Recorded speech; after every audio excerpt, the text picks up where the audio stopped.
kasih Tuhan. Tuhan, kami percaya akan janji-Mu dan akan kesetiaan-Mu. Engkau tidak pernah berubah sekalipun keadaan tidak seperti apa yang kami harapkan. Engkau yang berjanji setia. Dan Engkau berkata di dalam setiap ibadah yang mengandung janji, kami memegang janji-Mu Tuhan, bahwa kami bertemu, berjumpa dan mengalami perubahan oleh karena firman-Mu. Pada hari ini ketika Roh Kudus menyatakan kehendak-Mu yang sempurna kepada kami, tolonglah kami untuk merespon dengan kerendahan hati dan percaya bahwa ketika kami memeluk firman-Mu ini, Engkau yang akan dipermuliakan dalam hidup yang berbuah dan yang berbuah bagi kemuliaan Allah. Dalam nama Yesus kami berdoa, semua yang percaya berkata amin, amin, amin. Puji nama Tuhan. Silakan Bapak Ibu, shalom. Puji Tuhan. Kita sedang belajar tentang integritas. Kemarin kita sudah membahas minggu lalu di dalam seri integritas kita bicara tentang fondasi. Apa yang Tuhan lihat dari hati kita? Fondasi integritas. Dan hari ini kita akan masuk lagi kepada kelanjutan, yaitu camera off. When nobody watching. Ketika nggak ada yang melihat. Nah, saat kita tahu ya, semuanya itu ada CCTV ya. Di rumah saudara ada CCTV, di gereja. Kenapa? Karena orang ya, salah satu memang orang mau ada teknologi, ada bisa pengawasan. Tetapi lebih dari itu karena orang tidak percaya. Semuanya harus dikontrol, harus dilihat, harus diperhatikan. Bahkan sekarang ini dengan adanya sosial media, orang kadang-kadang bingung apakah ini nyata atau ini cuman konten. Orang jadi marah-marah, atau orang dipukulin, atau orang berbuat baik. Ternyata cuma sekedar konten. Pertanyaannya adalah, apakah ketika CCTV kehidupan itu dimatikan, orang tidak lihat, apakah kita masih menjadi seperti yang adanya kita di hadapan Allah? Ketika spotlight, saudara mungkin yang melayani di depan, atau saudara mungkin orang yang menjadi public figure, ketika semua itu panggung ditutup, lampu dimatikan, kembali ke kamarmu, kembali ke kamar hotelmu, apakah engkau menjadi orang yang sama? Dan kita akan melihat pada hari ini satu figur di dalam perjanjian lama, yaitu kehidupan Yusuf. Semua kita sudah sangat akrab dengan Yusuf di dalam kitab Kejadian. Tetapi saudara, Yusuf ini sangat relevan sama kita karena pertama usianya nggak jauh beda dengan saudara. Ya, kira-kira 30-an. Lalu kemudian Yusuf ini berhasil. Dia menjadi CEO. Wais, mantap. Ya, pimpinan perusahaan rumah tangga gitu ya. Tapi tetap sudah dipegang segala macam. Dia pengelola segala kekayaan dari seorang pengawal atau penasehat daripada Firaun yang menjadi orang yang berkuasa di muka bumi pada saat itu. Karirnya begitu cemerlang, naik dengan bagus. Tetapi justru di tengah-tengah kondisi begitu dia mengalami ujian. Mari kita melihat teks kita dulu dari Kejadian 39 ayat 6-12. Segala miliknya diserahkannya kepada kekuasaan Yusuf. Dan dengan bantuan Yusuf, ia tidak usah lagi mengatur apa-apapun selain dari makanannya sendiri. Adapun Yusuf itu manis sikapnya dan elok parasnya.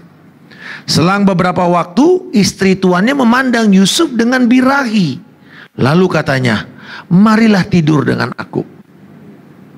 Tetapi Yusuf menolak dan berkata kepada istri tuannya itu, dengan bantuanku, tuanku itu tidak lagi mengatur apa yang ada di rumah ini. Dan ia telah menyerahkan segala miliknya pada kekuasaanku. Bahkan di rumah ini, ia tidak lebih besar kuasanya daripadaku. Dan tiada yang tidak diserahkan kepadaku selain daripada engkau, sebab engkau istrinya.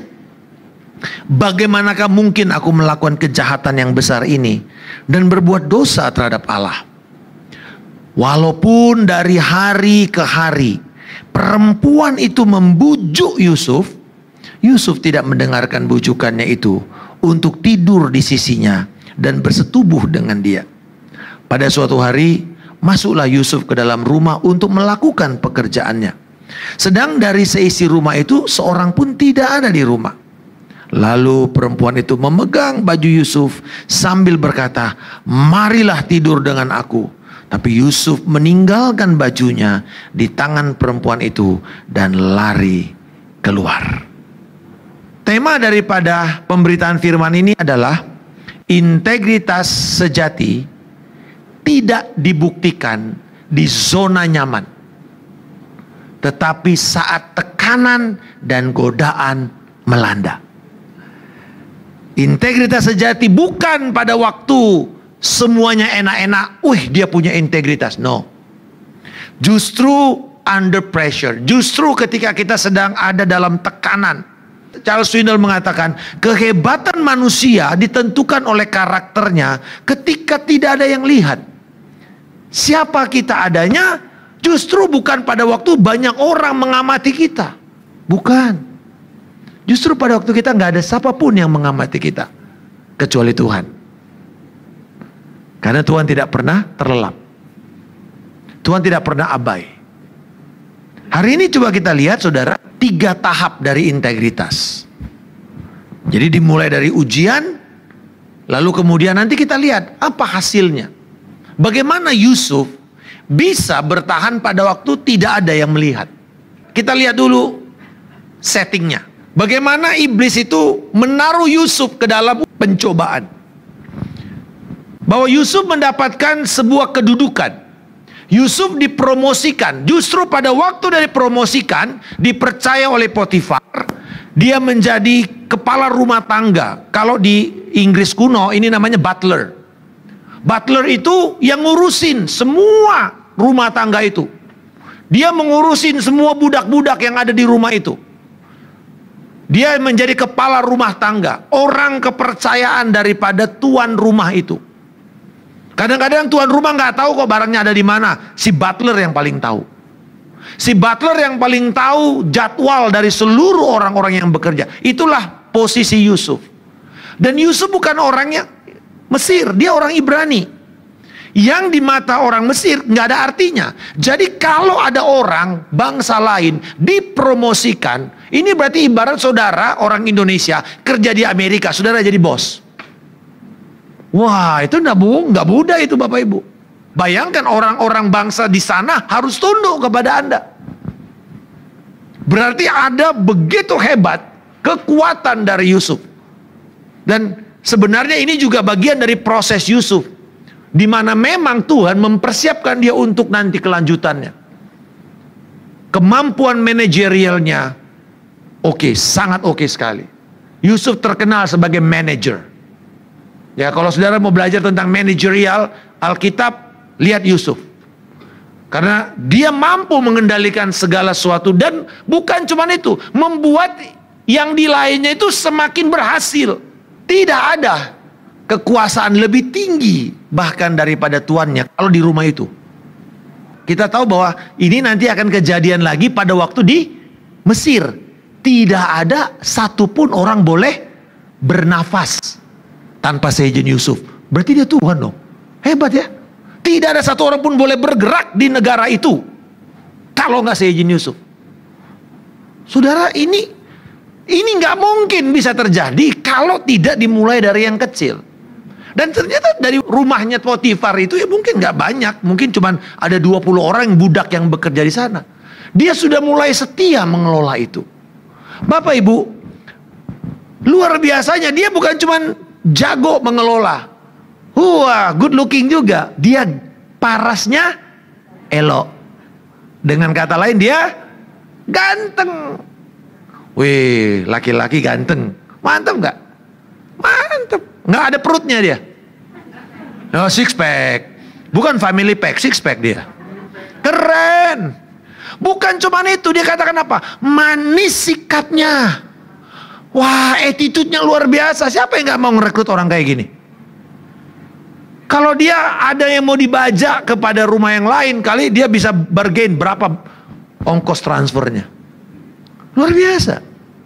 Tetapi saudara-saudara, dikatakan betapa besar kepercayaannya. Ayat 6, segala milik Potifar diserahkan pada kekuasaan Yusuf. Dan dengan bantuan Yusuf dia gak perlu mikir gimana ngatur makanan, bayar listrik, kalau waktu itu ada ya. Maksudnya semua expenses di dalam rumah itu Yusuf yang pegang. Yusuf pegang duit loh. Wah, bosnya cuma kasih tahu aja. Nanti semuanya diatur sama dia. Bos tinggal datang, makan, tidur. That's it. Tidak usah mengatur apapun selain makanan sendiri. Kenapa makanan sendiri? Karena mereka sangat tidak percaya orang lain. Bisa diracun Bapak Ibu. Itu aja alasannya sebenarnya. Masa tuan rumah masak Indomie sendiri kan gak mungkin.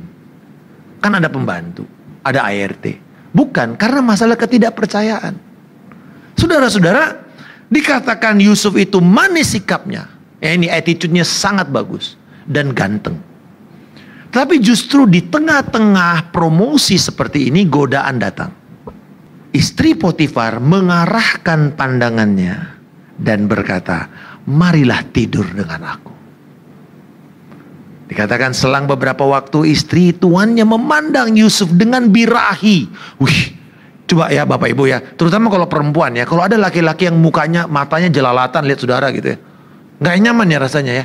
Seperti saudara tuh di scanning gitu, dari atas ke bawah, kayaknya rasanya, wih ini kok gue ditelanjangi dengan matanya, kan begitu ya. Ini mata perempuan itu birahi. Wah, ini buas Bapak Ibu. Ini perempuan buas ini. Gawat juga ini. Lalu katanya, marilah tidur denganku. Biasanya laki-laki. Ini jadi apa katanya? Gadun ya namanya ya, kalau sekarang istilahnya. Gadun ya. Bukan ani-ani, ini gadun. Ayo, tidur denganku. Wih, lumayan. Dapat tambahan loh. Siapa tahu dari istrinya dapat juga nanti. Berhasil, ganteng, pinter, berkuasa. Ini indikasi daripada narasi ini Bapak Ibu, bahwa sukses can attract the hardest temptation. Justru kapan pencobaan itu yang terbesar itu datang? Bukan pada waktu kita miskin, bukan pada waktu kita sedang terpuruk di bawah. Bapak Ibu, kalau kita udah flat on the floor, mau kemana lagi? Kecuali ke kuburan, kan begitu aja. Kalau sudah jatuh merata dengan tanah, mau kemana lagi? Nggak bisa kan?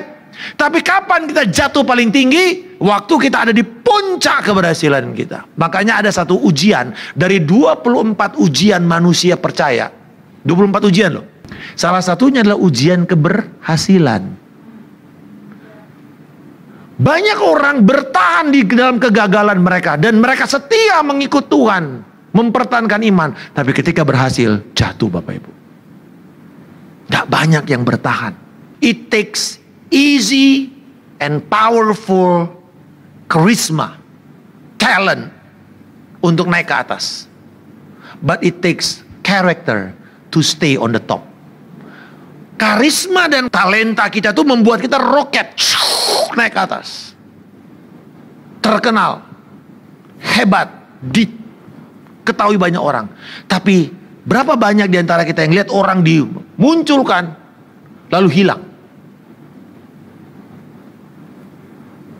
Karena untuk bertahan di atas memerlukan karakter yang kuat.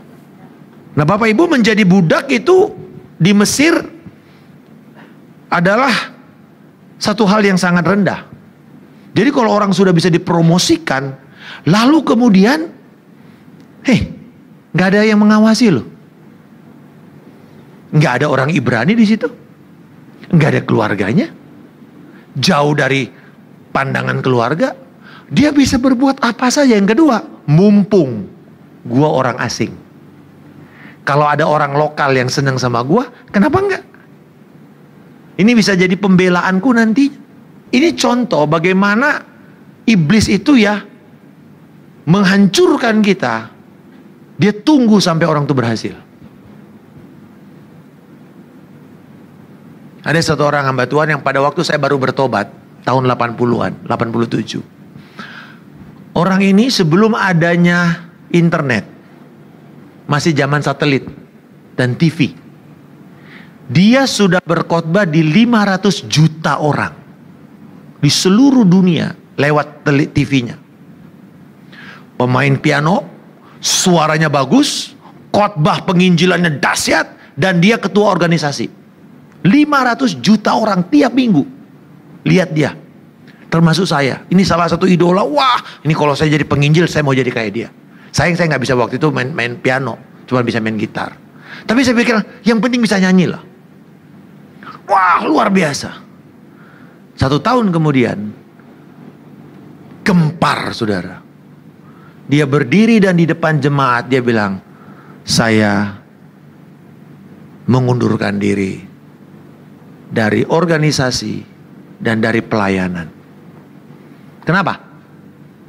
Ketangkep sedang tidur dengan pelacur. Padahal istrinya cantik. Bapak Ibu ditanya, sejak berapa lama punya kebiasaan tidur dengan pelacur? Sejak saya umur 17 tahun. Jadi penginjil keliling itu kayak samalah kayak marketing gitu ya, dari kota ke kota lain, nanti nyetir, tinggal di hotel, lalu kemudian pindah lagi, begitu aja terus. Dia mulai pelayanan dengan penginjil keliling. Karena waktu itu dari hotel ke hotel, nah siapa yang lihat? KKR luar biasa, habis KKR semuanya balik ke rumah, ke hotel, gak ada yang lihat. Nah ternyata di situ dia mulai membangun kebiasaan tidur dengan prostitusi. Iblis bilang begini, nah Bapak Ibu dengar baik ini. Di dalam perjanjian lama ada sebuah ayat. Pukullah gembala, tercerai-berailah seluruh domba-dombanya. Iblis gak pukul saudara waktu saudara miskin, kecil dan tak berpengaruh, enggak. Karena yang korban cuma 1 orang. Tapi tunggu waktu kamu udah jadi pemimpin organisasi, pemimpin yang punya pengaruh, followernya banyak. Dia bongkar semua yang lama itu.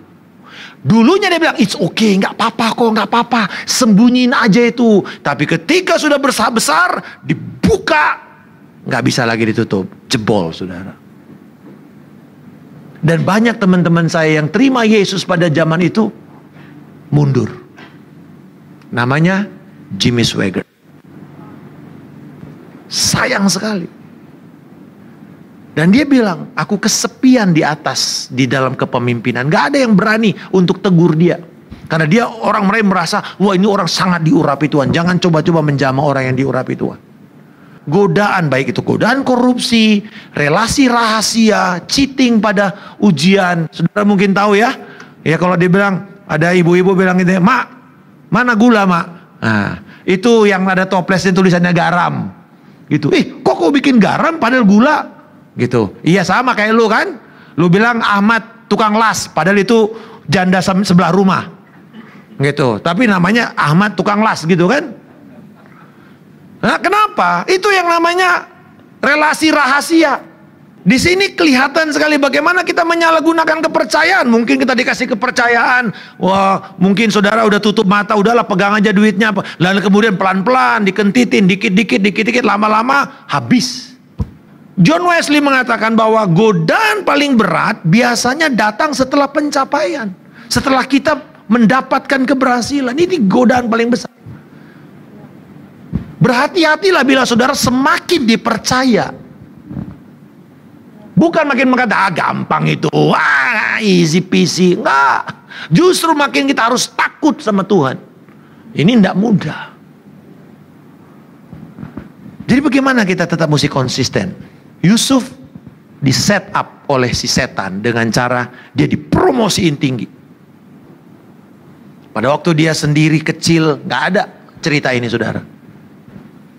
Tapi ketika dia sudah mulai berhasil, nah di situ baru mulai kisah ini muncul. Dan ini satu kisah yang perlu benar-benar kita perhatikan. Lalu kemudian sekarang bagaimana Yusuf mempertahankan integritasnya? Di dalam ayat 8 dan 9, Yusuf menolak tawaran daripada Ses Potifar ini, mungkin ses lah ya kita, enggak tante lah ya, Mefro Potifar gitu ya. Ini nggak tahu siapa namanya kan, ya sudahlah, Nyonya Potifar. Yusuf menolak dan berkata kepada Nyonya Potifar, dengan bantuanku tuanku tidak mengatur apa-apa lagi. Ia telah menyerahkan seluruh miliknya pada kekuasaanku, kecuali kamu, karena kamu istrinya. Lalu kemudian dikatakan, tetapi terus menerus si Nyonya Potifar ini menggoda sampai akhirnya bilang gini, bagaimana aku bisa berdosa kepada Allah? Allah kelihatan nggak? Enggak. Allah nggak kelihatan. Tetapi justru itu puncak daripada komitmen integritasnya. Nah, mari kita melihat saudara-saudara, bagaimana 3 tahapan ini dimulai dilakukan oleh lapisan, kita sebut sebagai lapisan penolakan daripada Yusuf. Yang pertama, Yusuf menolak halus. Dia katakan, dia menghormati jabatannya. Dia menghormati tuannya yang memberikan kepercayaan. Dia bilang, bagaimana mungkin aku bisa melanggar kepercayaan daripada Pak Potifar? Gak mungkin lah.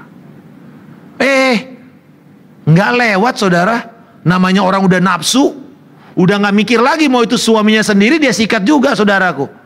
Dia gak peduli dengan suaminya. Dan di situ Yusuf mulai berdiri dengan mengatakan, Bu, cuman ibu loh yang gak dipercayakan Tuhan sama saya. Dia masih halus loh. Dia menghormati pernikahan daripada tuannya. Dia masih hidup dengan etika. Namanya orang udah udah kalap, Bapak Ibu udah gelap mata, udah nggak mikir mana etika, udah nggak mikir sopan santun. Itu Yusuf berkata, bagaimana mungkin aku bisa berdosa kepada Tuhanku? Bapak Ibu perhatikan kata ini. Bagaimana mungkin aku melakukan kejahatan besar? Wow. Siapa yang menaruh bobot itu? Yusuf sendiri. Jangan pernah anggap remeh setiap dosa Bapak Ibu. Tidak ada dosa sepele. Nggak ada dosa sepele. Makanya tidak pernah ada di Alkitab dosa kecil, dosa besar. Dosa ya dosa. Dan dosa membunuh, dosa menghancurkan, dosa merusak. Tapi saat itu Yusuf menghormati Tuhan dan kekudusan Tuhan dengan berkata, bagaimana mungkin aku melakukan kejahatan besar? Ini memperlihatkan bagaimana seseorang itu menghormati kekudusan Tuhan. Tadi pada waktu sebelum ibadah, Tuhan mengingatkan saya terus, Markus, ingat, kamu datang menyembah karena Allah yang kudus, bukan karena aplaus manusia. Allah yang kudus. Setiap kita semakin memikirkan tentang kekudusan Allah, semakin saudara akan mudah menghancurkan kebosanan dalam pelayanan. Karena engkau makin lama makin kagum terus dengan kesucian Tuhan. Saya selalu berkata, surga menjadi surga bukan karena nggak ada masalah, karena Allah yang kudus tinggal di sana. Karena kekudusan Tuhan. Dan hari demi hari kita diproses untuk menjadi kudus. Amin. Hidup kita menghormati kekudusan Allah. Apakah pernikahan saya menghormati kekudusan Tuhan? Di dunia urban sekarang ini, di mana orang-orang mengatakan Allah kan nggak ada yang tahu. Udahlah, nggak ada yang lihat kok. Ayo kita matikan CCTV-nya dulu lah. Bapak Ibu, prioritas tetap adalah kepada Tuhan dan bukan pada manusia. Apakah Allah mengatakan, puji Tuhan ini anakku setia dengan aku? Nah saudara, perhatikan hierarki pertanggungjawaban manusia. Ya, 3. Dimulai dari pertama siapa? Tuhan, baru atasan, baru diri sendiri. Jadi kalau saudara mau menghormati dan hidup dengan pertanggungjawaban pertama, apakah yang saya kerjakan ini berkenan sama Tuhan? Itu tanya pertama dulu. Selalu pertanyaanmu pertama saring dengan pertanyaan ini. Apakah ini memuliakan Tuhan? Apakah ini menghormati Tuhan? Apakah ini membuktikan bahwa saya setia kepada Tuhan? Tentu kepada firman maksudnya. Lalu yang kedua, saring dengan yang kedua. Bagaimana pandangan keluarga saya atau atasan saya terhadap keputusan saya ini? Apakah istri saya akan marah ketika saya melakukan ini? Kalau ya, berarti saya tidak menghormati pernikahan saya. Apakah orang tua saya menjadi kecewa dengan keputusan ini? Dengan perilaku saya ini? Misalnya memilih pasangan hidup, udah pertama nggak Kristen, lalu kemudian mungkin orang tua nggak memberi restu, saudara masih ngotot. Itu resiko sendiri. Itu pertanggungjawaban kita, Bapak Ibu. Yang ketiga, diri kita sendiri. Apakah ini akan membuat saya semakin masuk di dalam agenda dan rencana Allah atau tidak? Sederhana kok. Begini cara kita menyaring pertanggungjawaban kita setiap hari. Andy Stanley mengatakan integritas adalah melakukan yang benar walau tidak ada yang tahu atau bahkan Anda mungkin tidak pernah ketahuan. Integritas itu di situ. Anda tetap melakukan apa yang benar walaupun gak ada yang tahu, atau mungkin gak akan ketahuan sampai saudara mati. Pertanyaannya, apa yang kau lakukan di tengah-tengah gelap itu? Apakah engkau menghormati Tuhan? Apakah engkau menghormati kekudusan Tuhan? Keputusan kita adalah, aku ingin setiap langkahku menyenangkan Tuhan, bukan mencari kebahagiaanku. Salah Bapak Ibu. Minggu ini saya terus diingatkan Tuhan mengenai pernikahan. Markus, pernikahanmu itu tujuannya apa? Kebahagiaanmu atau kemuliaan Tuhan? Berapa banyak kemuliaan Tuhan akan diperlihatkan lewat hidupmu? Selalu itu menjadi pertanyaan berat kepada saya. Karena seringkali kita mau ngotot untuk menuntut pasangan kita, menuntut keluarga kita, menuntut anak kita, menuntut orang lain. Tapi pertanyaan selalu gini, apakah engkau dengan ini memuliakan Tuhan? Godaan datang terus menerus. Nah sekarang mari kita lihat yang ketiga, yang terakhir. Bagaimana persistensi itu diperlukan. Ayat 10 dan 11 sampai 12. Bahwa berulang-ulang dikatakan tiap hari. Tiap hari, bukan cuma satu kali Bapak Ibu. Ayat 10 dikatakan walaupun dari ke hari, perempuan itu membujuk Yusuf, merayu. Tapi Yusuf tidak mendengarkan bujukannya untuk tidur di sisinya dan bersetubuh dengannya. Satu kali, enggak. Dua kali, enggak juga. Tiga kali, enggak juga. Tapi kali ini enggak ada orang. Ini memperlihatkan Yusuf itu tidak tinggal di rumah Potifar.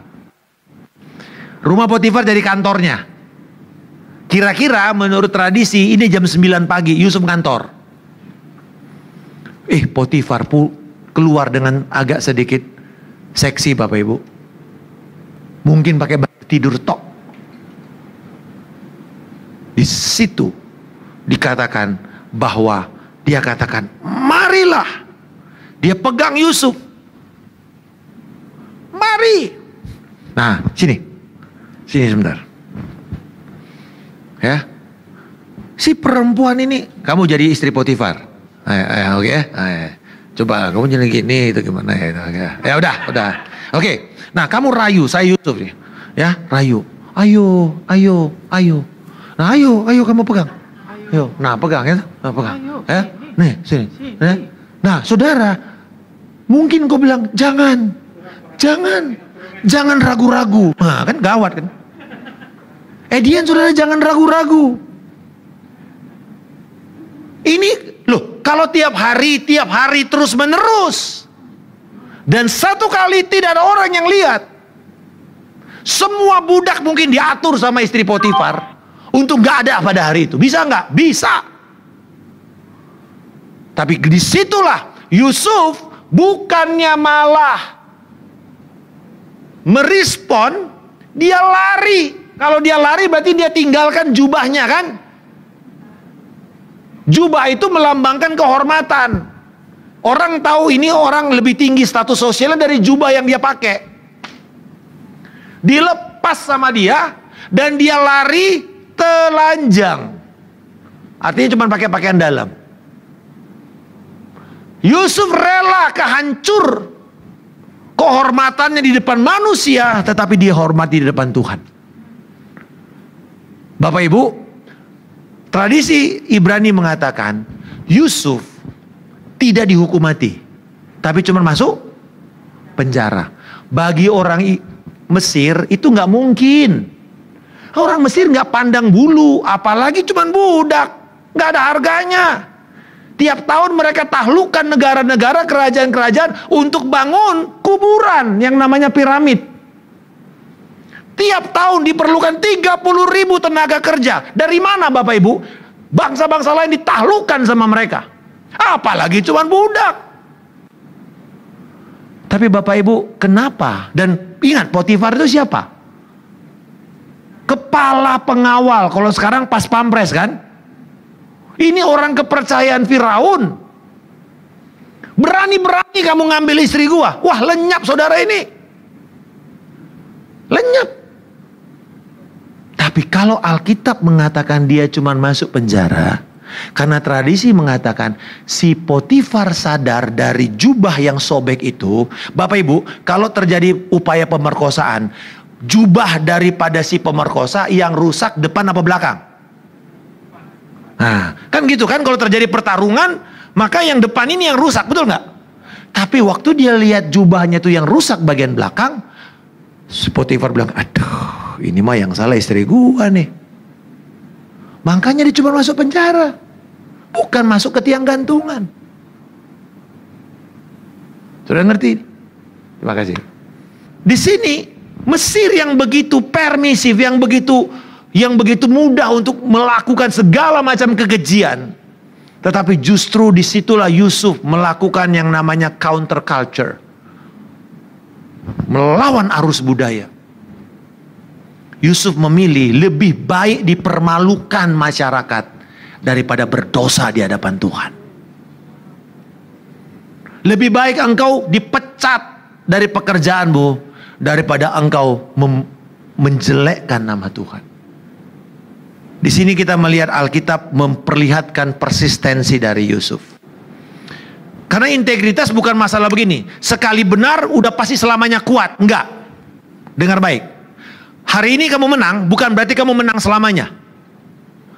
Karena yang namanya integritas itu it's a daily battle. Itu pertempuran tiap hari.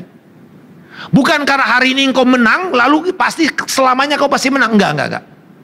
Bukan karena Tuhan gagal, bukan. Karena untuk integritas diperlukan peperangan tiap hari. It's a daily battle. Billy Graham mengatakan, integritas bukan soal jadi kuat. Sekuat mungkin berdiri, cukup rendah hati untuk lari pada waktu harus lari. Kan kelihatannya pengecut kan Yusuf nih ya. Masa gitu aja lari sih? Tapi justru disitulah kekuatan daripada Yusuf. Pada waktu harus lari, lari. Jangan sok. Jangan mencobai Tuhan dan merasakan sayap hebat. Di waktu engkau merasa dirimu hebat, disitulah kamu jatuh. Jadi saudara-saudara, bagaimana caranya? Mulai dengan ada pertanggungjawaban. Ada satu kali ini dulu ya. Dulu belum masanya ada pakai apps begini.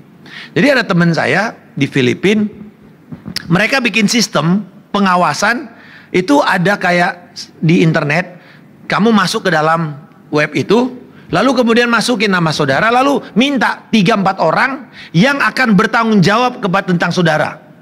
Kalau saudara lagi searching web gitu di internet, terus saudara masuk ke dalam web yang nggak bener, nanti langsung itu warning keluar di 5 orang ini.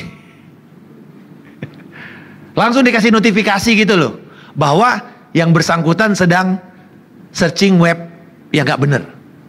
Nah, satu kali ini orang yang hebat banget. Wah, dia berapi-api buat Tuhan. Dalam sebuah pertemuan staff, dideketin sama orang yang lebih senior. Dia bilang gini, bro, are you okay? Oke dong, gitu. Benar nggak kamu oke? Iya, saya. Dia bilang gini, bro, yang benar aja. Kamu oke nggak? Kamu gimana? Hubungan kamu dengan istrimu baik? Baik dong. Gimana kamu dengan kekudusanmu? Oke. Lu bilang, lu jangan main-main ya. Dia mulai tersinggung, saudara. Lu jangan main-main ya sama gua ya. Lu jangan tuduh-tuduh gua. Dia bilang, enggak. Gini loh, kan kita ini dalam komitmen ya. Tiba-tiba dia bilang, kemarin kamu searching web enggak? Iya. Ini loh, masalahnya muncul kata yang sensitif, yaitu dada. Lu lagi lihat-lihat orang yang payudara enggak? Baru sadar, saudara. Ternyata teman saya ini sedang melomba triathlon. Berarti renang, sepeda, sama lari. Lalu dia lagi coba searching bagaimana cara gaya dada yang paling efektif kalau berenang di laut, saudara. Kan berarti kan breaststroke kan, bahasa Inggrisnya breaststroke. Berarti dada gitu. Nah yang di sana masuknya dada kan. Dada kan di sana berarti payudara, Bapak Ibu. Dia bilang, lu lagi ngapain lu? Lagi lihat dada perempuan lu? Dia bilang, oh baru sadar, saudara. Ternyata dia lagi searching mengenai bagaimana gaya dada yang baik untuk berenang, saudara. Tapi waktu saya ketawa dan itu jadi jokes of the year pada waktu itu. Tapi saudara tahu bayangin saudara. Di situ saya belajar betapa orang yang paling hebat sekalipun perlu orang lain. Dia kasih akses kepada dirinya. Dia nggak superhuman. Dia bukan Superman rohani. Ada orang lain yang bilang, bro, lu bener lu hari ini. Itu yang bikin saya kemudian mengatakan, saya perlu orang yang bisa tegur saya. Bukan cuma istri. Orang yang sepantar dengan kita, atau yang lebih dewasa dengan kita. Bagaimana caranya, saudara? Ini pesan penggembalaan untuk kita. Dua hal yang terakhir ini. Yang pertama, integritas adalah melakukan yang benar ketika tidak ada yang melihat kecuali Tuhan. Nah bayangkan ini. Hari ini kamera off. Semua tinggal itu pasir-pasir. Lalu mati. Tit, gelap. Pertanyaanlah ini. Ketika semua padam, siapa dirimu yang sesungguhnya? Ingat, mata Tuhan menjelajah sampai ke pelosok kedalaman dosamu. Kamu boleh berpura-pura bermanis muka di depan jemaat, di depan siapapun. Enggak di depan Tuhan. Hari ini saya mau mengajak kita semua. Kisah Yusuf ini mengingatkan kepada kita. Ketika kamera off. Ketika kita pulang dari tempat ini. Ketika nanti malam tutup, istrimu sudah tidur, suamimu sudah tidur. Apa yang ada dalam pikiranmu? Apa yang ada dalam benakmu? Apa yang ada ketika engkau masih scroll sosial mediamu? Saya berdoa, biarlah kiranya ini menjadi ingatan kepada kita. Hidup berintegritas. Amin. Nggak ada yang sempurna, tapi justru disitulah kita perlu kelompok orang, pemuritan, di mana kita bisa mengatakan, aduh, aku masih bergumul dalam area ini. Tolong saya, Pak. Beri saya beri Bapak akses untuk tanya tentang hidup saya dan saya akan jawab tanpa ada yang saya sembunyikan. Dalam saya melayani dan istri saya sama. Kami tidak akan loncat pagar melayani saudara, menerobos kehidupan privat saudara yang saudara tidak buka. Karena Yesus tidak pernah itu loncat pagar, yang loncat pagar itu setan. Yesus mengatakan, aku berdiri di depan pintu dan mengetuk. Barang siapa membuka, aku masuk dan makan. Jadi kalau saudara nggak buka, walaupun kita tahu ini, walaupun ada prophetic insight, paling saya berdoa Tuhan singkapkan. Atau orang itu datang. Walaupun kita sadar. Kecuali bahwa itu benar-benar sudah akan menghancurkan. Maka saya dengan otoritas Allah cuma mau mengatakan, ini ada bahaya dalam hidupmu. Tapi saya mau mengajak Bapak Ibu untuk membuka pintumu. Dan temukan orang yang betul bisa memberi nasihat rohani kepadamu. Dan mengatakan, aku perlu pertolongan. Aku perlu pertolongan. Jangan anggap kuat. Pada waktu kita kuat, di situ kita jatuh. Amin. Ingat tadi, sukses akan menarik godaan terbesar dalam hidupmu. Kalau hari ini engkau masih kecil dan tidak diganggu setan, bukan berarti saudara hebat. Belum aja. Belum aja. Tapi waktu saudara berhasil, di situ engkau akan diuji. Apakah engkau masih tetap rendah hati untuk lari ketika harus lari? Kalau saudara mau tahu kunci rahasia daripada Yusuf berhasil, bukan karena dia hebat. Ada satu frasa yang kerap kali muncul. Itu dikatakan, Tuhan menyertai Yusuf. Apakah engkau sadar Tuhan ada di sampingmu sekarang? Tuhan lihat apa yang kau lakukan. Tuhan lihat isi hatimu. Saya berdoa supaya kita punya kesadaran semakin tinggi bahwa Tuhan ada. Dia bukan cuman bayang-bayang atau roh atau asap-asap. Bayangkan bila itu adalah ibumu atau ayahmu, lalu engkau berani-berani untuk nonton video porno. Bapakmu ada di situ, istrimu ada di situ, suamimu ada di situ, anakmu ada di situ. Bersediakah engkau untuk engkau mengatakan, Tuhan, aku menyadari engkau ada bersama dengan saya. Aku berdoa Tuhan pada saat ini, biarlah setiap kami menyadari engkau hadir. Engkau Immanuel. Engkau bersama dengan kami. Bukan hanya untuk menolong kami atau menghibur kami, tapi juga engkau bersama dengan kami, menjaga kami pada waktu kami sedang digoda. Bahwa engkau bukan abai, tapi engkau melihat semuanya. Semua transparan. Selidiki aku, lihat hati. Katakan ini kepada Yesus, saudara.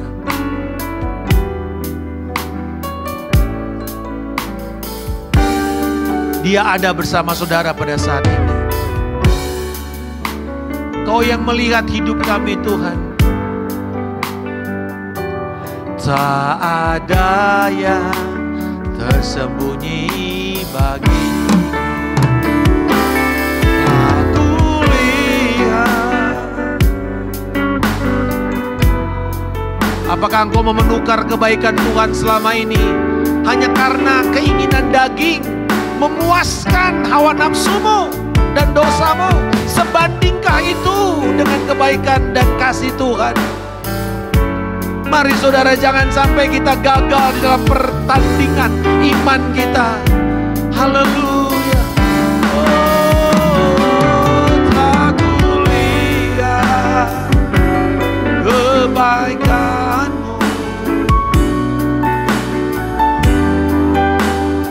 Amin Tuhan.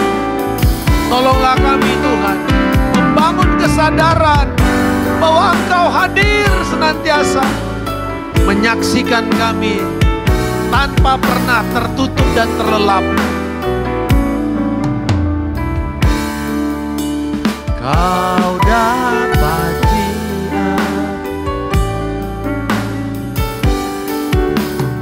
kau dapat lihat tetap.